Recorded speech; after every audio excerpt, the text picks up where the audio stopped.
വാർത്തകളുടെ വിശദാംശങ്ങളിലേക്ക്. അമ്മ പ്രസിഡന്റ് മോഹൻലാലിനെതിരെ വാർത്താ സമ്മേളനത്തിൽ സംസാരിച്ച നടിമാർക്കെതിരെ നടപടി ഉണ്ടാകുമെന്ന് സിദ്ദിഖ്. മോഹൻലാലുമായി സംസാരിച്ച ശേഷമാണ് തീരുമാനമെന്നും അമ്മ സെക്രട്ടറി പറഞ്ഞു. നടിമാർ എന്ന് വിളിച്ചു എന്ന ആരോപണം ബാലിശമാണെന്നും സിദ്ദിഖ് പറഞ്ഞു. രേവതിയുടെ ആരോപണം തേജോവധം ചെയ്യാനാണ്.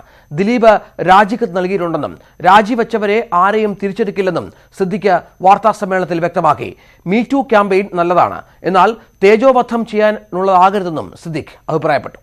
ദിലീപ് സിനിമയിൽ അഭിനയിക്കേണ്ടതെന്ന് ഒരു നടി പറയുന്നതനുസരിച്ച് ഞങ്ങൾ തീരുമാനമെടുത്താൽ നാളെ ഈ നടി പറയാണ് ദിലീപിനെ അഭിനയിപ്പിക്കണമെന്ന് പറയുമ്പോൾ ഞങ്ങൾ അഭിനയിപ്പിക്കാൻ സാധിക്കും. ആരുടെയും ജോലി സാധ്യത തടയാനുള്ള സംഘടനയല്ല അമ്മ. ഏതോ ഒരു ആരോപണം വന്നു എന്നതിൻ്റെ പേരിൽ ഒരാളുടെ തൊഴിൽ നിഷേധിക്കുകയാണ് ചെയ്യുന്നത്. 26 കൊല്ലം മുമ്പ് 17 വയസ്സുള്ള ഒരു പെൺകുട്ടി അഭയം തേടി എൻ്റെ മുറിയിൽ വന്നു. എവിടെ, ഏത് സെറ്റിൽ, ഏത് പടത്തിൻ്റെ സെറ്റിൽ സംഭവിച്ചു എന്ന് വ്യക്തമാക്കണം. മോഹൻലാലിനെയൊക്കെ ഒരു പൊതുമാധ്യമങ്ങളിൽ വന്നിരുന്നുകൊണ്ട് ഞങ്ങളുടെ സംഘടനയിലെ അംഗങ്ങളായ നടിമാർ തന്നെ ഇത്തരം പ്രസ്താവനകൾ ഇറക്കുന്നില്ല. വളരെ ഖേദമുണ്ട്. അങ്ങനെ സംഘടനയിൽ നിന്നുകൊണ്ട് സംഘടനയുടെ പ്രസിഡന്റിനെതിരെ ഇത്തരം അധിക്ഷേപ വാക്കുകളും ആരോപണങ്ങളും ചൊരിഞ്ഞ അംഗങ്ങൾക്കെതിരെ സംഘടന നടപടിയെടുക്കുക തന്നെ ചെയ്യും. മമ്മൂട്ടി, മോഹൻലാൽ എന്ന് പറയുന്ന ആളുകളൊന്നും ജനങ്ങളുടെ മനസ്സിൽ നിന്ന് ഒരു 3-4 നടിമാർ വിചാരിച്ചാലൊന്നും പറിച്ചെറിഞ്ഞ് കളയാൻ സാധിക്കില്ല. ഈ പൾസർ സുനിക്കെതിരെ ഈ നടിമാർ ആരെങ്കിലും ഒരു വാക്ക് പറഞ്ഞായിട്ട് കേട്ടിട്ടുണ്ട്? സ്വയം രാജിവെച്ച് പോയവരെ സംഘടന തിരിച്ചു വിളിക്കുന്ന പ്രശ്നമില്ല. അവർക്ക് സംഘടനയിലേക്ക് തിരിച്ചു വരണമെങ്കിൽ അവരപേക്ഷിക്കേണ്ടി വരും. ഒരു വ്യക്തിയും സംഘടനയേക്കാൾ വലുതല്ല എന്ന് മനസ്സിലാക്കണം. ഇവിടെ വന്നിരുന്നവരൊക്കെ കുറച്ചും കൂടെ ഒരു വരേണ്യവർഗത്തിൻ്റെ വിഭാഗമാണ്. 2-3 പേരൊന്നും വിചാരിച്ചാലൊന്നും പൊളിക്കാനൊന്നും സാധിക്കില്ല. അതൊക്കെ വെറുതെ വ്യാമോഹമാണ്. 4 പേര് പുറത്തു പോയാൽ 400 പേര് അകത്തുള്ളൊരു സംഘടനയാണ്. അപ്പോൾ ആ രാജി സ്വീകരിച്ചതിന് ശേഷം മാത്രമാണ് നമ്മളൊരു ഔദ്യോഗികമായി പുറത്തുവിടേണ്ട കാര്യമുള്ളൂ. കഴിഞ്ഞ 10-ാം തീയതിയാണ് ദിലീപിൻ്റെ രാജിക്കത്ത് കിട്ടിയത്. ഞാൻ ഈ സംഘടനയിലില്ല. അതുപോലും ദിലീപ് തന്നത് എൻ്റെ പേര് പറഞ്ഞിട്ട് സംഘടനയിൽ ഒരു സ്വരച്ചേർച്ചയില്ലായ്മ, ഒരു ബഹളം നല്ല മനസ്സോട് ചെയ്തതാണ്. അവരൊരു അംഗത്വം വേണ്ട, ഞാൻ ഈ സംഘടനയിലില്ല, എനിക്ക് സംരക്ഷണം നൽകുന്ന സംഘടനയല്ല എന്ന് ബോധ്യപ്പെട്ടതുകൊണ്ട് ഞാൻ ഈ സംഘടനയിൽ നിന്ന് രാജിവെച്ച് പുറത്തു പോകുന്നത് അവരുടെ അവകാശമാണ്. അവരങ്ങനെ പുറത്തു പോയാലാണ്. അവരെ തിരിച്ചു വിളിക്കേണ്ട ബാധ്യത സംഘടനയ്ക്കില്ല. തിരിച്ച് വരണമെങ്കിൽ ആ കുട്ടി അപേക്ഷിക്കണം. വാർത്താക്കുറിപ്പ് അങ്ങനെ ജഗദീഷിനെ വാർത്താക്കുറിപ്പ് ഇറക്കാനായിട്ട് ഔദ്യോഗികമായി ആര് ചുമതലപ്പെടുത്തി എന്നുള്ള വിവരം എനിക്കറിയില്ല. അമ്മയുടെ സെക്രട്ടറി എന്ന നിലയിൽ ഞാൻ പറയുന്നത് അടിയന്തരമായി ഒരു ജനറൽ ബോഡി വിളിച്ചു ചേർക്കേണ്ട സാഹചര്യം ഇപ്പോൾ ഇല്ല. അമ്മയെ തകർക്കാൻ വേണ്ടി ഒരു ഗൂഢാലോചന, അല്ലെങ്കിൽ എന്തിനാണ് ഇവർ മോഹൻലാൽ, അമ്മയുടെ പ്രസിഡന്റായ മോഹൻലാൽ അല്ലെങ്കിൽ ഒരു സ്റ്റേറ്റ് അവാർഡിന് പോകുന്നതിനെതിരെ ഈ WCC മെമ്പേഴ്സ് എന്തിനാണ് ഒരു മെമ്മോറാണ്ടം സമർപ്പിക്കുന്നത്? അമ്മയെ തകർക്കാൻ ആര് ഗൂഢാലോചന നടത്തുന്നതിനെ പറ്റി വ്യക്തമായ ധാരണ എനിക്കില്ല. അത് ഈ അംഗങ്ങളെയും ഈ മറ്റു പെൺകുട്ടികളെ മുൻനിർത്തിക്കൊണ്ട് ആരോ കളിക്കുന്ന കളിയാണെന്നാണ് എൻ്റെ സംശയം. ദിലീപ് ഏത് സംവിധായകനോടാണ് പറഞ്ഞത് ഈ നടിക്ക് അവസരം കൊടുക്കരുത്? ആഷിഖ് കപൂറിൻ്റെ സിനിമയിൽ ആഷിഖ് കപൂറിന് ഒരു ഇന്റേണൽ കമ്മിറ്റി രൂപീകരിച്ചിട്ട് അവിടെ കംപ്ലയിൻറ്റ് ചെയ്യണമെന്നുണ്ടെങ്കിൽ അതിനകത്ത് അത്രയും പ്രശ്നങ്ങൾ നടക്കുന്നുണ്ടെന്ന് ആഷിഖ് കപൂറിന് തോന്നിയോണ്ടായിരിക്കും അങ്ങനെ. ഞാൻ ജോലി ചെയ്യുന്നൊരു സിനിമാ സെറ്റിൽ അങ്ങനെ ഒരു സംഗതി നടക്കുന്നതായിട്ട് എനിക്ക് തോന്നിയിട്ടില്ല. അമ്മയ്ക്ക് അങ്ങനെ 5.5 കോടി തന്നു. ആരാ 5.5 കോടി തന്നത്? അമ്മ ഒരു സിനിമ എടുത്ത സമയത്ത് ആ സിനിമ പ്രാവർത്തികമാക്കിയത് ദിലീപാണെന്ന് മാത്രമേ ഉള്ളൂ. ഒരിക്കലും വ്യക്തിയേക്കാൾ ചെറുതല്ല സംഘടന തന്നെയാണ് വലുത്. സംഘടന വലുതാണെന്ന് മനസ്സിലാക്കണം. ഞാൻ സംഘടനയേക്കാൾ വലുതാണെന്ന് ഒരാൾക്ക് തോന്നുന്നെങ്കിൽ അത് അയാളുടെ തോന്നൽ മാത്രമാണ്. ജനങ്ങൾ അതൊക്കെ തിരിച്ചറിയും. മഞ്ജു വാര്യരെ മുൻനിർത്തിക്കൊണ്ടാണ് WCC എന്ന് പറഞ്ഞ സംഘടന തുടങ്ങിയത്. എന്താണ് മഞ്ജു വാര്യർ ആ പത്രസമ്മേളനത്തിൽ പങ്കെടുക്കാതിരുന്നത്? അമ്മയിൽ നിന്ന് പുറത്തുപോയവർ പുറത്തു തന്നെയെന്നും രാജിവെച്ചവർ ആദ്യം ക്ഷമ പറയുകയാണ് വേണ്ടതെന്നും KPSC ലളിത പറഞ്ഞു. ദിലീപിനെ റേപ്പിസ്റ്റ് എന്ന് വിളിക്കുന്നത് ശരിയല്ല. സംഘടനയ്ക്കുള്ളിൽ ഒരു പ്രശ്നവുമില്ലെന്നും KPSC ലളിത പറഞ്ഞു. നടി എന്നപ്പോൾ ആർക്കാ പറയാൻ പറ്റാത്തത്? എൻ്റെ വീട്ടിൽ തന്നെ നടി വന്നില്ലേ എന്നൊക്കെ ചോദിക്കാം നമുക്ക്. അതിലൊന്നും വലിയൊരു കഴമ്പുണ്ടെന്ന് എനിക്ക് തോന്നുന്നില്ല. വെറുതെ ആവശ്യമില്ലാതെ ഓരോ പ്രശ്നങ്ങളുണ്ടാക്കി മുമ്പോട്ട് പോകാതെ എല്ലാവരും അടുത്തുകൂടിയിട്ട് ഇതുവരെ ഉള്ളതെല്ലാം കളഞ്ഞിട്ട് എല്ലാവരും ഒന്നിച്ച് സഹകരിക്കുക എന്നുള്ളതിനോടാണ് എനിക്ക് പറയാനുള്ള ഒരു കാര്യം. പിന്നെ സംഘടനയിൽ നിന്ന് പുറത്താക്കിയവരെ തിരിച്ചെടുക്കുക എന്ന് പറയുന്നതിന് അതിനൊരു മാന്യതയുണ്ട്. അത് അവർ തന്നെ വന്ന് ക്ഷമ പറയട്ടെ ചെയ്ത തെറ്റുകൾക്ക്. സിദ്ദിഖിന്റെ ആരോപണങ്ങൾക്ക് മറുപടിയുമായി അമ്മ ട്രഷറർ ജഗദീഷ്. അമ്മ പ്രസിഡന്റ് മോഹൻലാലുമായി ആലോചിച്ചാണ് താൻ രാവിലെ വാർത്താക്കുറിപ്പ് ഇറക്കിയതെന്ന് ജഗദീഷ് പറഞ്ഞു. വാർത്താക്കുറിപ്പിൽ പറഞ്ഞ കാര്യങ്ങളിൽ ഉറച്ചു നിൽക്കുന്നു. അമ്മയുടെ ഔദ്യോഗിക വക്താവ് എന്ന നിലയിൽ തന്നെയാണ് വാർത്താക്കുറിപ്പ് ഇറക്കിയത്. സിദ്ദിഖിന്റെ ആരോപണങ്ങൾക്ക് മറുപടി പറയുന്നില്ലെന്നും ജഗദീഷ് പ്രതികരിച്ചു. അംഗീകാരത്തോടുകൂടിയാണ് ആ പ്രസ് റിലീസ് ഞാൻ കൊടുത്തിട്ടുള്ളത്. അതിലെ എല്ലാ വാക്കുകളും ഞാൻ പ്രസിഡന്റുമായിട്ട് കൺസൾട്ട് ചെയ്ത് അദ്ദേഹത്തിന്റെ അംഗീകാരത്തോടുകൂടിയാണ് ഞാൻ റിലീസ് ചെയ്തിട്ടുള്ളത്. ഔദ്യോഗിക വക്താവ് എന്ന നിലയിൽ തന്നെയാണ് റിലീസ് ചെയ്തിട്ടുള്ളത്. ബാക്കിയുള്ള സിദ്ദിഖ് പറയുന്ന കാര്യങ്ങളോട് എനിക്ക് പ്രതികരിക്കാനില്ല. അദ്ദേഹം പറഞ്ഞല്ലോ, അദ്ദേഹം കണ്ടിട്ടില്ല. ഞാൻ എല്ലാ എക്സിക്യൂട്ടീവ് മെമ്പേഴ്സിനും ചോദിച്ചുള്ള വാട്സാപ്പ് ഗ്രൂപ്പിൽ എല്ലാവർക്കും ഷെയർ ചെയ്തിട്ടുണ്ട്. ഇതിന്റെ ഈ സ്റ്റേറ്റ്മെന്റ് വളരെ ക്ലിയർ ആണ്. അതിനകത്തുള്ള എല്ലാ കാര്യങ്ങളിലും ഞാൻ ഉറച്ചു നിൽക്കുന്നു. അത് പ്രസിഡന്റിന്റെ അംഗീകാരത്തോടു കൂടിയാണ് ഞാൻ പാസ് ഓൺ ചെയ്തിട്ടുള്ളത് മീഡിയയ്ക്ക്. അതിലും ഞാൻ ഉറച്ചു നിൽക്കുന്നു. ബാക്കി സിദ്ദിഖ് കണ്ടിട്ടില്ല. അത് ബാക്കിയുള്ള കാര്യങ്ങൾ സിദ്ദിഖ് പറഞ്ഞ സിദ്ദിഖിന്റെ കൊടുത്ത എന്റെ കാര്യം ഇതാണ്. അത് കറക്റ്റ് അല്ലേ?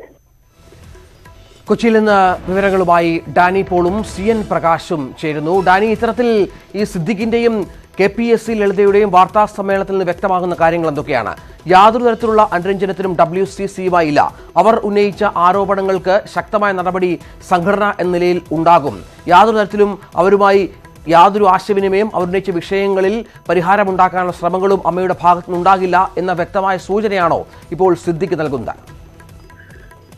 രഞ്ജിത്ത്, ആ രീതിയിൽ തന്നെ വേണം ഇപ്പോഴുള്ള സംഭവവികാസങ്ങൾ, ഇപ്പോഴുള്ള വാർത്താ സമ്മേളനങ്ങളുടെ അടിസ്ഥാനത്തിൽ കാര്യങ്ങളെ വിലയിരുത്താൻ. കാരണം ഇനി യാതൊരു തരത്തിലുള്ള ഒരു അനുരഞ്ജന സാധ്യതകളും അമ്മയുടെ ഭാഗത്തുനിന്ന്, താരസംഘടന അമ്മയുടെ ഭാഗത്തുനിന്നോ അല്ലെങ്കിൽ WCCയുടെ ഭാഗത്തുനിന്നോ ഇല്ല എന്ന് തന്നെയാണ് മനസ്സിലാക്കാൻ കഴിയുന്നത്. കാരണം ഇതൊരു തുറന്ന പോരിലേക്ക് കാര്യങ്ങൾ മാറിക്കഴിഞ്ഞിരിക്കുന്നു.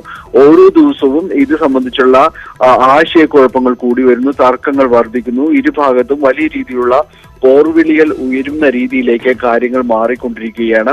അത് തന്നെയാണ് ഇന്ന് സിദ്ദിഖ് വാർത്താ സമ്മേളനത്തിൽ ഉടനീളം ആവർത്തിക്കുകയും ചെയ്തത്. ഇപ്പോൾ അതായത് അദ്ദേഹം വ്യക്തമാക്കുന്നത് ഈ താരസംഘടനയിൽ നിന്ന് രാജിവെച്ച് പുറത്തുപോയവർ സ്വമേധയാ ഇനി അവർക്ക് ഇതിലേക്ക് ഒരു കടന്നുവരവ് ഉണ്ടാകില്ല. അവർക്ക് വേണമെങ്കിൽ അപേക്ഷിച്ച് പുതിയ അംഗങ്ങൾ എന്ന രീതിയിൽ അപേക്ഷിച്ച് കടന്നു വരാം എന്ന രീതിയിൽ അവരെ പരിഹസിക്കുന്ന രീതിയിലേക്ക് കാര്യങ്ങൾ എത്തിയിരിക്കുന്നു. അത് മാത്രവുമല്ല, ഇപ്പോൾ ആരോപണങ്ങൾ ഉന്നയിച്ചുകൊണ്ട് WCCയുടെ ഭാഗത്ത് ഉറച്ചു നിൽക്കുന്ന നടിമാർക്കെതിരെയും തൊട്ടടുത്ത എക്സിക്യൂട്ടീവിൽ തന്നെ നടപടികൾ ഉണ്ടാകുമെന്ന രീതിയിലേക്കും സിദ്ദിഖ് മുന്നറിയിപ്പ് നൽകുന്നുണ്ട്. കാരണം ഇവർ രൂക്ഷമായ ആരോപണങ്ങളാണ് ഉന്നയിക്കുന്നത്. കഴിഞ്ഞ വാർത്താ സമ്മേളനത്തിൽ ഉന്നയിച്ച ആരോപണങ്ങൾ പലതും അടിസ്ഥാനരഹിതമായിട്ടാണ് ഉന്നയിച്ചത്. ഇതിൽ ഉത്തരവാദികൾ ആരെയും തന്നെ ചൂണ്ടിക്കാണിക്കാൻ ഇടയില്ലാത്ത വിധം ചില ആരോപണങ്ങൾ ഉന്നയിച്ചു. അത്തരം ആരോപണങ്ങൾ മാത്രം മുഖവിലക്കെടുത്തുകൊണ്ട് നടപടികൾ എടുക്കാൻ ആകില്ല എന്ന് പറയുന്നു. അതോടൊപ്പം തന്നെ ദിലീപിന്റെ രാജി സംബന്ധിച്ചുള്ള കത്ത് ലഭിച്ചിട്ടുണ്ട്. ഇത് അടുത്ത എക്സിക്യൂട്ടീവിൽ ചർച്ച ചെയ്യുമെന്നല്ലാതെ ഇതിലൊരു തീരുമാനം ഉണ്ടാകുമെന്ന് പറയാൻ സെക്രട്ടറി കൂടിയായ സിദ്ദിഖ് അദ്ദേഹം ഒന്നും പറയുകയുണ്ടായില്ല. അതോടൊപ്പം തന്നെ മോഹൻലാൽ, മമ്മൂട്ടി തുടങ്ങിയ നടന്മാർക്കെതിരെ ഇപ്പോൾ നടത്തുന്ന അധിക്ഷേപങ്ങൾ പല രീതിയിലും പല കോണുകളിൽ നിന്ന് ഉയരുന്നുണ്ട്. പക്ഷെ 3-4 നടിമാർ വിചാരിച്ചാൽ തകർക്കാൻ കഴിയുന്നതല്ല ഇവരുടെ പ്രതിച്ഛായെന്നും ഇതിന്റെ ഒരു പ്രതിഫലനങ്ങൾ തന്നെയാണ് WCCയുടെ ഫേസ്ബുക്കിലും മറ്റും നടക്കുന്നതെന്നുമാണ് അദ്ദേഹം ഇത് സംബന്ധിച്ച് ചൂണ്ടിക്കാണിക്കുന്നത്. അതുകൊണ്ട് ഈ രീതിയിലൊരു ആശയക്കുഴപ്പങ്ങൾ ഇരുവരുടെയും ഭാഗത്തുനിന്ന് വളരെ രീതിയിൽ കൂടി വരികയാണ്.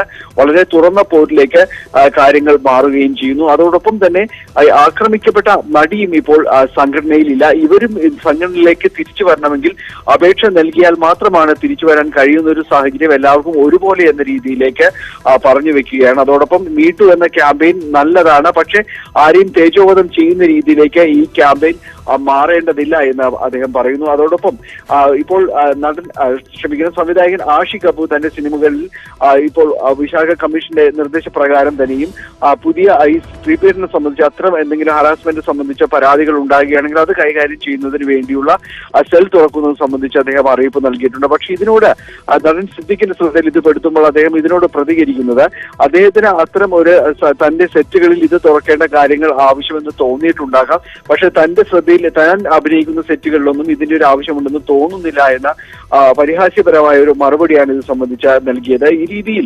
പരസ്പരം വാഗ്വാദങ്ങൾ മാത്രം അങ്ങോട്ടും ഇങ്ങോട്ടും നൽകുന്ന രീതിയിലേക്ക് ഈ WCCയും അമ്മയുടെയും തമ്മിലുള്ള വാർത്താ സമ്മേളനങ്ങൾ അടക്കം മാറിയിരിക്കുന്നു. ഇതിന്റെ ഒരു തുടർച്ചെല്ലങ്ങൾ ഒരു പക്ഷേ ഇനിയും അടുത്ത സമയത്ത് തന്നെ ഉണ്ടാകും. രഞ്ജിത്ത്, CN പ്രകാശും ചേരുന്നു. പ്രകാശ്, ഇത്തരത്തിൽ വളരെ ശക്തമായ ഭാഷയിൽ സിദ്ദിഖും KPSC ലളിതയും ഈ വിഷയത്തിൽ WCC അംഗങ്ങൾക്കെതിരെ പ്രതികരിച്ച ഒരു സാഹചര്യം. അപ്പോഴും അവിടെ ജഗദീഷിന്റെ ഭാഗത്തുനിന്ന് രാവിലെ ഇറങ്ങിയ ഒരു വാർത്താക്കുറിപ്പ്, അതുമായി ബന്ധപ്പെട്ട ആശയക്കുഴപ്പം തുടരുകയല്ലേ? സിദ്ദിഖ് തള്ളി പറയുന്നു, രണ്ടുപേര് പറയുന്നു മോഹൻലാലിന്റെ അനുമതിയോടെയാണ് ഈ സംഭവങ്ങളൊക്കെ നടക്കുന്നത് എന്ന്. എന്താണ് ഇത്തരം കാര്യങ്ങളിൽ നിന്ന് വ്യക്തമാകുന്നത്? അമ്മയിൽ ഈ വിഷയത്തിൽ ഭിന്നതയുണ്ടോ? തീർച്ചയായും അമ്മ ഭാരവാഹികൾക്കിടയിൽ ഇതുമായി ബന്ധപ്പെട്ട് നിലനിൽക്കുന്ന ഭിന്നതയാണ് ഇന്ന് മറനീക്കി പുറത്തു വന്നത്. കാരണം ജഗദീഷ് അമ്മയുടെ ട്രഷറാണ്, മുഖ്യ വക്താവ് എന്ന നിലയിലാണ് ഇന്ന് ജഗദീഷ് വാർത്താക്കുറിപ്പ് ഇറക്കിയത്. ഈ വാർത്താക്കുറിപ്പിൽ മോഹൻലാലിനെതിരെ ഉയരുന്ന നടിമാർ ഉയർത്തിയ വിമർശനങ്ങൾക്ക്, അമ്മയ്ക്ക് എതിരെ ഉയർത്തിയ വിമർശനങ്ങൾക്ക് മറുപടിയായിട്ടാണ് ഈ വാർത്താക്കുറിപ്പ് എന്ന തലക്കെട്ടോടു കൂടി തന്നെയാണ് ജഗദീഷ് ഇന്ന് രാവിലെ വാർത്താക്കുറിപ്പ് ഇറക്കിയത്. ഇതിൽ നടൻ മോഹൻലാലിനെ ഏകപക്ഷീയമായി വിമർശിക്കുന്ന പ്രവണത നടിമാരുടെ ഭാഗത്തുണ്ടായി. അത് ശരിയല്ല. ഇത് അമ്മയുടെ ഭാരവാഹികൾ, എക്സിക്യൂട്ടീവ് ചേർന്നെടുത്ത തീരുമാനമാണ് എന്ന് തന്നെ വ്യക്തമായി പറയുന്നു. ഒപ്പം ദിലീപിനെ പുറത്താക്കാൻ എക്സിക്യൂട്ടീവ് കമ്മിറ്റി എടുത്ത തീരുമാനം അതിന് നിയമസാധ്യത ഇല്ലെന്ന് കണ്ടെത്തി ആണ് അത് മരവിപ്പിച്ചതെന്നും ജനറൽ ബോഡിക്ക് വിടാൻ തീരുമാനിച്ചതെന്നും അടക്കമുള്ള വിശദീകരണങ്ങളുണ്ട്. ഒപ്പം ഈ നടിമാർ ഉന്നയിച്ച ആരോപണങ്ങൾ, അതുമായി ബന്ധപ്പെട്ട അമ്മ നടത്തിയ ചർച്ചയെക്കുറിച്ച് വിശദാംശങ്ങളുണ്ട്. അതിനുശേഷം ഇക്കാര്യങ്ങളടക്കം ചർച്ച ചെയ്യാൻ ജനറൽ ബോഡി ചേരും എന്നടക്കമുള്ള സൂചനകളും, ഉടൻ തന്നെ ജനറൽ ബോഡി ചേരും എന്നടക്കമുള്ള സൂചനകളും ഇന്ന് രാവിലെ ജഗദീഷ് മുഖ്യ വക്താവ് എന്ന അടിക്കുറിപ്പോടുകൂടി, അമ്മയ്ക്ക് വേണ്ടി മുഖ്യ ഔദ്യോഗിക വക്താവ് എന്ന അടിക്കുറിപ്പോടുകൂടി മാധ്യമങ്ങൾക്ക് നൽകിയ വാർത്താക്കുറിപ്പിൽ സൂചനയുണ്ട്. എന്നാൽ ഇങ്ങനെ ഒരു വാർത്താക്കുറിപ്പ് ഇറങ്ങിയത് തന്റെ ശ്രദ്ധയിൽപ്പെട്ടിട്ടില്ല എന്നും ഔദ്യോഗിക വക്താവ് എന്നൊരു ചുമതല ജഗദീഷ് ഇല്ല എന്ന തരത്തിലുള്ള ധ്വനിയാണ് സിദ്ദീഖ് വാർത്താ സമ്മേളനത്തിൽ പറഞ്ഞത്. ജഗദീഷ് ട്രഷറർ മാത്രമാണ്, അദ്ദേഹം നൽകിയ വാർത്താക്കുറിപ്പിനെ കുറിച്ച് അറിയില്ല എന്നാണ് പറഞ്ഞത്. താൻ നടത്തുന്ന വാർത്താ സമ്മേളനം പ്രസിഡന്റ് മോഹൻലാൽ അടക്കമുള്ളവരുമായി ചർച്ച ചെയ്തതിനു ശേഷമാണ് അമ്മയുടെ സെക്രട്ടറി എന്ന നിലയിൽ ചില കാര്യങ്ങൾ വ്യക്തതയ്ക്ക് വേണ്ടി താൻ വാർത്താ സമ്മേളനം നടത്തുന്നത് എന്ന് പറഞ്ഞ ആമുഖത്തോടെയാണ് സിദ്ദീഖ് വാർത്താ സമ്മേളനം തുടങ്ങിയത്. സിദ്ദീഖിന്റെ വാർത്താ സമ്മേളനത്തിന് ശേഷവും ജഗദീഷുമായി സംസാരിക്കുമ്പോൾ ജഗദീഷ് പറയുന്നത് താനാണ് സംഘടനയുടെ ഔദ്യോഗിക വക്താവ്, അങ്ങനെ ചുമതലയുണ്ട്. ആ ചുമതലയുടെ അടിസ്ഥാനത്തിൽ ഇന്ന് രാവിലെ അമ്മയുടെ പ്രസിഡന്റ് മോഹൻലാലുമായി ആലോചിച്ച ശേഷമാണ് വാർത്താക്കുറിപ്പ് തയ്യാറാക്കിയത്. ഈ വാർത്താക്കുറിപ്പിന്റെ പൂർണ്ണരൂപം അമ്മയുടെ ഔദ്യോഗിക വാട്സപ്പ് ഗ്രൂപ്പിലടക്കം എല്ലാ അംഗങ്ങൾക്കും നൽകുകയും ചെയ്തിരുന്നു. താൻ ആ വാർത്താക്കുറിപ്പിൽ ഉറച്ചു നിൽക്കുന്നു എന്ന് പറയുന്നു. അതായത് ദിലീപിനെ തിരിച്ചെടുക്കുന്നതുമായി ബന്ധപ്പെട്ട കാര്യത്തിൽ നടിമാർ ഉന്നയിച്ച ആക്ഷേപങ്ങൾ, ആരോപണങ്ങൾ, നടിമാരും അമ്മയുടെ ഔദ്യോഗിക ഭരണവും നിലനിൽക്കുന്ന ആശയക്കുഴപ്പങ്ങൾ, അത് എങ്ങനെ കൈകാര്യം ചെയ്യണം എന്നടക്കമുള്ള കാര്യങ്ങളിൽ അമ്മയുടെ ഔദ്യോഗിക ഭാരവാഹികൾക്കിടയിൽ കനത്ത അഭിപ്രായ ഭിന്നതയുണ്ട്. പക്ഷേ ഈ നടിമാരെ രാജിവെച്ചുപോയ നടിമാർ അവർ അപേക്ഷ നൽകിയാൽ തിരിച്ചെടുക്കുന്നതടക്കമുള്ള കാര്യങ്ങൾ ആലോചിക്കും. ഒപ്പം അമ്മയുടെ ഔദ്യോഗിക ഭാരവാഹി മോഹൻലാലിന്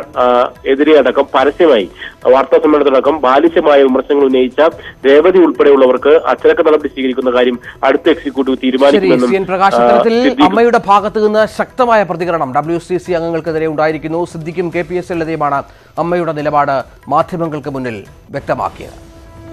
സമരവും സമവായ നീക്കവും.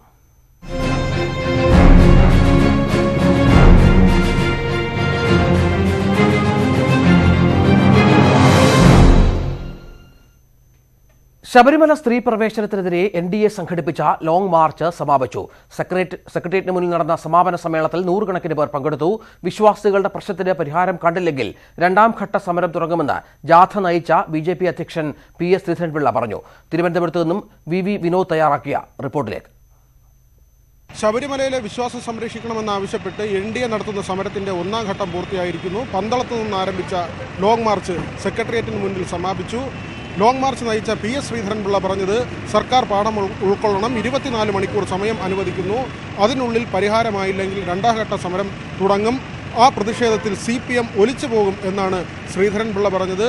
പാർട്ടിയുടെ ദേശീയ ജനറൽ സെക്രട്ടറി മുരളീധർ റാവുവും പങ്കെടുത്തിരുന്നു. അദ്ദേഹം പറഞ്ഞത് ഭരണഘടനയോ അല്ലെങ്കിൽ സുപ്രീം കോടതിയോ അല്ല പ്രശ്നം, പിണറായി വിജയനും CPM-ഉമാണ്.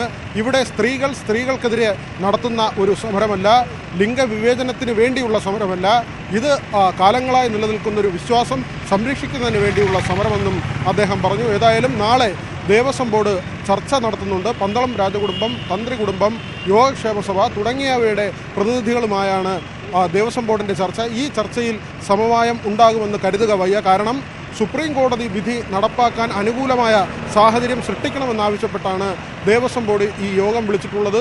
അവിടെ മറിച്ചുള്ള അഭിപ്രായമായിരിക്കും മറ്റുള്ളവർക്ക്. അങ്ങനെയെങ്കിൽ അടുത്തിടെ ഒന്നും ഇക്കാര്യത്തിൽ ഒരു സമവായം ഉണ്ടാവുക സാധ്യമല്ല. അതോടൊപ്പം തന്നെ CPM BJPയെ രാഷ്ട്രീയമായി ചെറുക്കാനും തീരുമാനിച്ചിട്ടുണ്ട്. വിശദീകരണ യോഗങ്ങൾ വിളിക്കും. അടുത്ത ദിവസം ഉത്തരക്കണ്ഠ നടക്കുന്ന യോഗത്തിൽ മുഖ്യമന്ത്രി തന്നെ പങ്കെടുക്കുന്നുണ്ട്. അത്തരത്തിൽ ഇതൊരു രാഷ്ട്രീയ പ്രശ്നമായി സജീവമായി നിലനിൽക്കാൻ തന്നെയാണ് സാധ്യത. അതോടൊപ്പം തന്നെ തുലാമാസ പൂജയ്ക്ക് സ്ത്രീ പ്രവേശനം ഉണ്ടാവും, കൂടുതൽ സ്ത്രീകൾ ശബരിമലയിലേക്ക് പോകുമെന്നും വ്യക്തമാക്കിയിട്ടുണ്ട്. കാര്യങ്ങൾ സങ്കീർണതയിലേക്ക് പോകുന്നുവെന്ന് വേണം ഈ ഘട്ടത്തിൽ പറയാൻ. VV വിനോദ് തയ്യാറാക്കിയ റിപ്പോർട്ടാണ് കണ്ടത്. ശബരിമല സ്ത്രീ പ്രവേശന വിഷയത്തിൽ അനുനയ സാധ്യതകൾ തള്ളി സംഘടനകൾ. ചർച്ചയിൽ പങ്കെടുക്കുമെങ്കിലും വിധി നടപ്പാക്കാനുള്ള ഒരു നീക്കത്തോടും യോജിക്കില്ല നിലപാടിലാണ് ചർച്ചയ്ക്ക് ക്ഷണം കിട്ടിയ സംഘടനകൾ.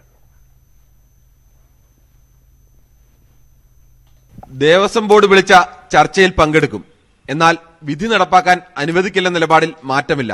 നാളെ ചർച്ചയ്ക്കായി ദേവസ്വം ബോർഡ് ക്ഷണിച്ച ഭൂരിഭാഗം സംഘടനകളുടെയും നിലപാടിതാണ്. ഞങ്ങളുടെ നിലപാട് ക്ഷേത്രാചാരങ്ങൾ പാലിക്കണമെന്നും അത് കീഴ്പ്പതിവനുസരിച്ച് നടപ്പിലാക്കി കൊണ്ടുപോകണമെന്ന് തന്നെയാണ് ഞങ്ങളുടെ നിലപാട്. ഈ കാര്യത്തിൽ തന്ത്രി കുടുംബത്തോടും പന്തളം രാജകൊട്ടാരത്തിന്റെയും നിലപാടുകളോട് ഞങ്ങൾ യോജിക്കുന്നു. പന്തളം മുൻ രാജകുടുംബം, താഴ്മൺ തന്ത്രി കുടുംബം, തന്ത്രി സമാജം, സംഘപരിവാർ സംഘടനയായ അയ്യപ്പ സേവാ സമാജം, കോൺഗ്രസ് നിയന്ത്രിത സംഘടനയായ അയ്യപ്പ സേവാ സംഘം, ബ്രാഹ്മണ സമുദായ സംഘടന യോഗക്ഷേമ സഭ എന്നിവരെയാണ് ചർച്ചയ്ക്ക് ക്ഷണിച്ചത്. ഇതിൽ എല്ലാവരുടെയും അഭിപ്രായം ഒന്നാണ്: വിധി നടപ്പാക്കാൻ അനുവദിക്കില്ല. ബന്ധപ്പെട്ടവരാകെ പങ്കെടുക്കുമെന്നാണ് ഞങ്ങളുടെ പ്രതീക്ഷ. അവരുമായി ആലോചിച്ച് നമുക്ക് കാര്യങ്ങളെ സംബന്ധിച്ച് തീരുമാനിക്കാവുന്നതാണ്. ചർച്ചയിൽ പങ്കെടുക്കുമോ എന്ന് ഇന്ന് വൈകിട്ട് തീരുമാനിക്കുമെന്നാണ് അയ്യപ്പ സേവാ സമാജത്തിന്റെ നിലപാട്. തുലാമാസ പൂജയ്ക്കായി ബുധനാഴ്ച വൈകുന്നേരം ശബരിമല നട തുറക്കും. സംഘർഷം ഒഴിവാക്കാനാണ് സർക്കാർ നിർദ്ദേശപ്രകാരം ദേവസ്വം ബോർഡ് ചർച്ച നടത്തുന്നത്. രാവിലെ 10 ദേവസ്വം ബോർഡ് ആസ്ഥാനത്താണ് യോഗം. ന്യൂസ് 18 തിരുവനന്തപുരം.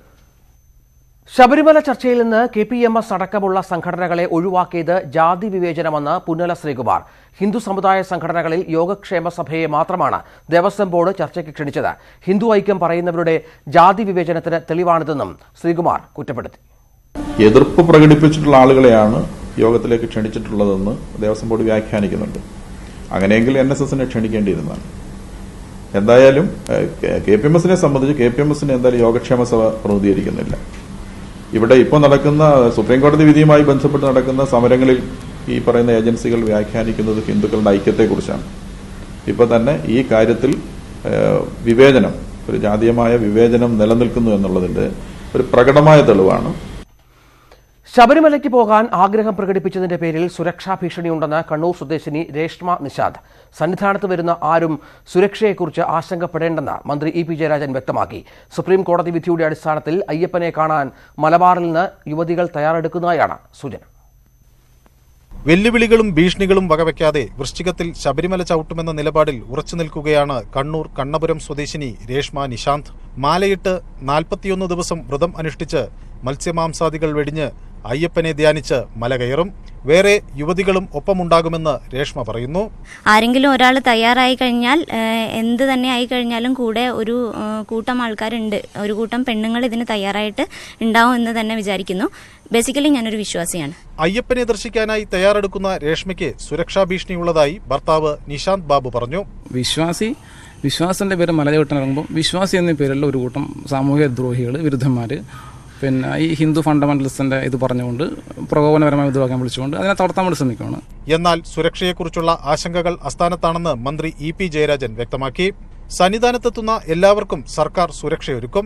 ശബരിമലയിലേക്ക് പോകുന്ന എല്ലാ വിശ്വാസികൾക്കും പൂർണ്ണമായ സുരക്ഷിതത്വം ഉറപ്പുവരുത്തിക്കൊണ്ട് ഗവൺമെന്റ് ആവശ്യമായ സഹായങ്ങൾ ചെയ്തു വരുന്നുണ്ട്. ശബരിമല അയ്യപ്പ ദർശനത്തിനായി മറ്റു ജില്ലകളിലും സ്ത്രീകൾ വ്രതം ആരംഭിച്ചതായാണ് വിവരം. ഇവരിൽ ചിലർ അടുത്ത ദിവസങ്ങളിൽ പരസ്യമായി രംഗത്തിറങ്ങുമെന്നാണ് സൂചന. മനു ഭരത്, ന്യൂസ് 18 കണ്ണൂർ. സുപ്രീം കോടതിയിലെ പുനഃപരിശോധനാ ഹർജിയിൽ തീരുമാനമാകും വരെ ശബരിമലയിൽ സ്ത്രീകളെ പ്രവേശിപ്പിക്കരുതെന്ന ഹർജി ഹൈക്കോടതി 2 ആഴ്ചയ്ക്ക് ശേഷം പരിഗണിക്കാനായി മാറ്റി. അന്താരാഷ്ട്ര ഹിന്ദു പരിഷത്ത് സംസ്ഥാന പ്രസിഡന്റ് MK ഗോപിനാഥനാണ് ഹർജിക്കാരൻ. ഈ മാസം ശബരിമല നട തുറക്കുമ്പോൾ സ്ത്രീകളെ പ്രവേശിപ്പിക്കരുത് എന്ന ഹർജിയിലെ ആവശ്യം ഡിവിഷൻ ബെഞ്ച് അംഗീകരിച്ചില്ല. സർക്കാരിന്റെ ഭരണപരവും നയപരവുമായ തീരുമാനങ്ങളിൽ വിജിലൻസ് അന്വേഷണം പാടില്ലെന്ന് ഹൈക്കോടതി. അഴിമതിയോ സാമ്പത്തിക നഷ്ടമോ ഉണ്ടെങ്കിൽ മാത്രമേ കേസെടുക്കാവൂ. N. ശങ്കർ റെഡ്ഡിക്ക് സ്ഥാനക്കയറ്റം നൽകിയതിൽ അന്വേഷണം വേണമെന്ന വിജിലൻസ് കോടതി ഉത്തരവ് റദ്ദാക്കിയാണ് ഹൈക്കോടതി ഇക്കാര്യങ്ങൾ വ്യക്തമാക്കിയത്. N. ശ്രീനാഥ് ചേരുന്നു. ശ്രീനാഥ്, വിവരങ്ങൾ. വിജിലൻസിന്റെ പ്രവർത്തനങ്ങൾക്ക് മാർഗരേഖ തയ്യാറാക്കണം എന്ന് നേരത്തെ തന്നെ ഹൈക്കോടതി സർക്കാരിനോട് നിർദ്ദേശിച്ചിരുന്നു. ഇക്കാര്യത്തിൽ മാർഗരേഖ ഇതുവരെ സർക്കാർ തയ്യാറാക്കിയിട്ടില്ല. ഇതിൽ അതൃപ്തി പ്രകടിപ്പിച്ചുകൊണ്ടാണ് ഇന്ന് ഹൈക്കോടതി ചില പരാമർശങ്ങൾ നടത്തിയിരിക്കുന്നത്. അതായത് പൊതുപ്രവർത്തകർക്കെതിരായ അനാവശ്യ കേസുകൾ ഒരു പൊതുപ്രവർത്തകർക്ക് അപമാനമാണ് ഉണ്ടാക്കുന്നത്. അയാളുടെ ഭാവിയെ അത് ഗുരുതരമായി ബാധിക്കുന്നുണ്ട്. മാത്രമല്ല, വിജിലൻസ് ഇത്തരം ആളുകൾക്കെതിരെ കേസെടുക്കുമ്പോൾ അതിന് ചില മാർഗനിർദ്ദേശങ്ങൾ ആവശ്യമുണ്ട്. ഭരണപരമായ സ്വതന്ത്ര അധികാരം വിജിലൻസിനില്ല. വിജിലൻസിന്റെ ഭരണഘടനയ്ക്ക് നിയമ പിൻബലമില്ല. അവിടുത്തെ ഉദ്യോഗസ്ഥരുടെ പ്രവർത്തനം സംബന്ധിച്ച് ഉള്ള നിയന്ത്രണം മാത്രമാണ് വിജിലൻസ് മാനുവൽ പറയുന്നത്. ഇന്ത്യൻ തെളിവ് നിയമത്തിനും ക്രിമിനൽ ചട്ടങ്ങൾക്കും വിരുദ്ധമായ വിജിലൻസിന്റെ നിർദ്ദേശങ്ങൾക്ക് യാതൊരു വിലയുമില്ല എന്ന് ഹൈക്കോടതി പറഞ്ഞിരിക്കുന്നു. ഇത് വിജിലൻസ് ഉദ്യോഗസ്ഥരുടെ മനസ്സിൽ അവർ ഇത്തരം കേസുകൾ രജിസ്റ്റർ ചെയ്യുമ്പോൾ അവരുടെ മനസ്സിൽ ഇതുണ്ടാവണം എന്നും ഹൈക്കോടതി നിർദ്ദേശിച്ചിട്ടുണ്ട്. കന്യാസ്ത്രീയെ ബലാത്സംഗം ചെയ്തെന്ന കേസിൽ ബിഷപ്പ് ഫ്രാങ്കോ മുളയ്ക്കലിന് ജാമ്യം. കേരളത്തിൽ പ്രവേശിക്കരുത് എന്നത് ഉൾപ്പെടെയുള്ള ഉപാധികളോടെയാണ് ഹൈക്കോടതി ജാമ്യം അനുവദിച്ചത്. ബിഷപ്പ് ഫ്രാങ്കോ മുളയ്ക്കലിനെ അറസ്റ്റ് ചെയ്ത് 25-ാം ദിവസമാണ് ഹൈക്കോടതി ജാമ്യം അനുവദിച്ചത്. അന്വേഷണം ഏറെക്കുറെ പൂർത്തിയായ സാഹചര്യത്തിലാണ് ജാമ്യം. മാത്രമല്ല, കുറവിലങ്ങാട് മഠത്തിൽ സാക്ഷികളായ കന്യാസ്ത്രീകൾ ഉൾപ്പെടെ 5 പേരുടെ രഹസ്യമൊഴിയെടുത്തിരുന്നു. ഇനി 2 പേരുടെ രഹസ്യമൊഴിയെ അവശേഷിക്കുന്നുള്ളൂ. ഇവർ സംസ്ഥാനത്തിന് പുറത്തുമാണ്. സർക്കാർ ജാമ്യാപേക്ഷയെ എതിർത്തു. ബിഷപ്പ് ഉന്നത സ്വാധീനമുള്ള ആളായതിനാൽ സാക്ഷികളെ സ്വാധീനിച്ചേക്കാം എന്നായിരുന്നു സർക്കാർ വാദം.